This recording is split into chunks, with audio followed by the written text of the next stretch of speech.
I think Mark chapter 5 is one of my favorite chapters in all of Scripture. I mean, just right before it, at the end of Mark chapter 4, we see the scene where Jesus is in the boat with his disciples, and a storm comes up. And these disciples, some of them were fishermen. I'm sure they had experienced storms before and had seen storms on the sea. But there was something different about this storm. This was a rager. This storm was absolutely huge, and it freaked them out. And they thought that they were going to lose their lives. And so they go to Jesus and they say, "Did you just bring us out here to perish?"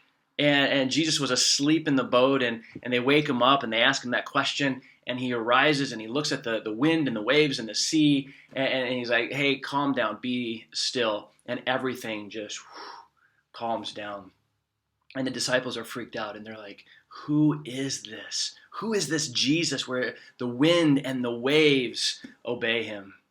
Well, just after that night was finished, they arrived to where they're going. It says they got to the other side, and right away, immediately, they were confronted with an individual who Scripture says was out of his mind, so crazy that no one could bind him anymore.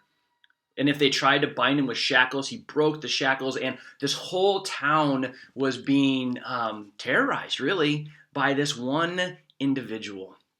It was out of his mind. And Jesus immediately was confronted with this man. And it says when this man saw Jesus, it says he ran to him and fell down at his feet and cried out, "What do you have to do with me, Jesus, the Son of the Most High?" It just blows me away that here Jesus confronted this man, saw this man that no one can control. And this man who was consumed with demons, who was filled with this power, saw a power that was greater than him and fell down in kind of an act of worship and said, "What do you have to do with us?" And it just got me to think, even the previous story and this story, the interaction between Jesus and this demonized man, it just got me thinking about the power of Jesus. There are so many powerful forces in this world. There are so many powerful people in this world, powerful systems in this world, if you will. But there is no thing that is more powerful than Jesus. I think in the last couple months, we have seen powerful systems fall, powerful systems crumble. Sadly, people's health, the power of health has crumbled, and people are getting sick, and that breaks my heart. But we have seen the power of health and like, hey, I can take care of my body. I can take care of myself. We've seen that crumble. We've seen the power of wealth crumble as economic systems have come to a standstill. But the one person that we have not seen crumble is Jesus and the power of Jesus. Because over the last couple weeks, I have seen the power of Jesus at work in people's lives.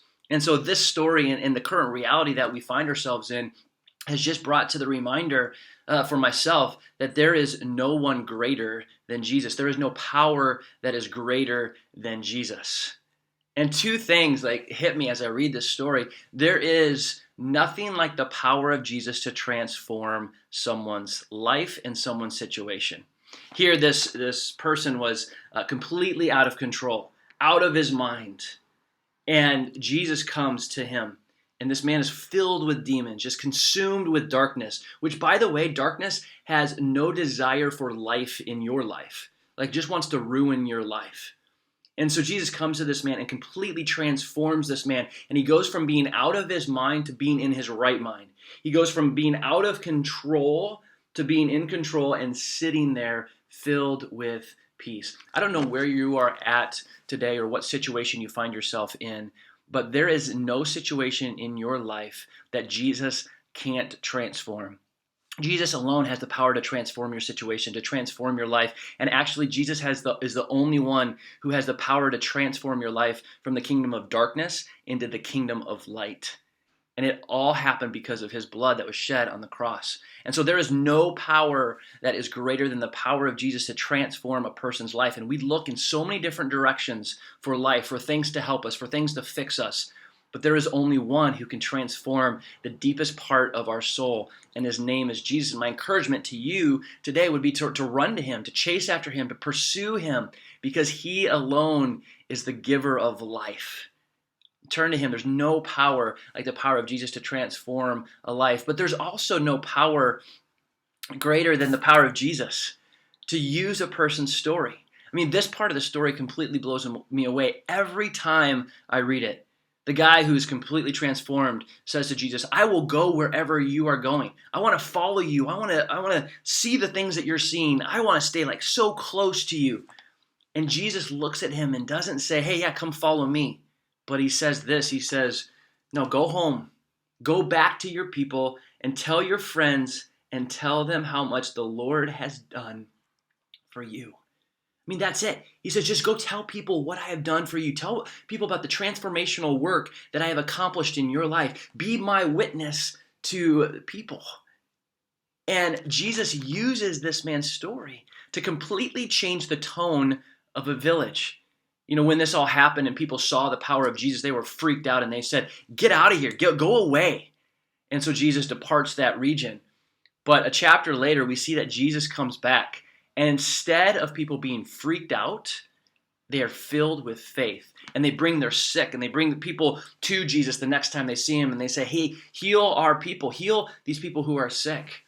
And it makes me think, this whole tone of the village, their thoughts about Jesus were transformed because of this one person's story. He went and shared what Jesus had done to his life, how he had transformed his life from being out of control to being in control, from being out of his mind to being in his right mind. And people were people were inspired to pursue Jesus because of this one person's story. And I wonder what would happen if we shared our stories more often. If we shared our stories, but also lived our stories, lived the hope that we have in Jesus, lived like we truly believe that there is no power that is greater than the power of Jesus. And so who do you have to share your story with today? Who can you tell about the amazing work that Jesus has done in your life? I want you to encourage you today to be filled with faith, because of the power of Jesus. The power of Jesus, who is the one who's holding the whole entire world in the palm of his hands, but also the power of Jesus, who can work in any situation and transform any situation and use it for our good and for his glory.